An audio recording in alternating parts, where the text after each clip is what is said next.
অনুষ্ঠিত হলো next gen graduate fellowship program এর ইন্টেন্সিভ স্টেক হোল্ডারদের কোঅর্ডিনেশন কর্মশালা।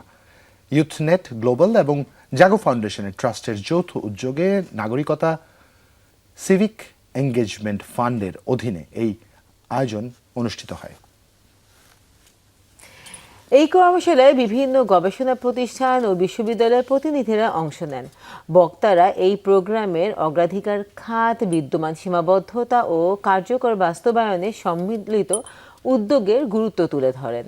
টেকসই প্রভাব নিশ্চিত করতে একাডেমিয়া ও গবেষণার মেলবন্ধন ঘটানোই ছিল এই আয়োজনের মূল লক্ষ্য।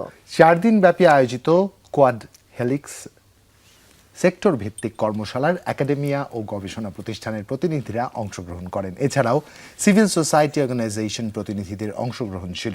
এই ধারাবাহিক কর্মশালার মাধ্যমে বিভিন্ন খাতের স্টেক হোল্ডারদের মতামত, অভিজ্ঞতা ও সুপারিশ গ্রহণ করে ফেলোশিপ প্রোগ্রামটিকে আরও কার্যকর ও বাস্তবমুখী করার উদ্যোগ নেওয়া হয়েছে।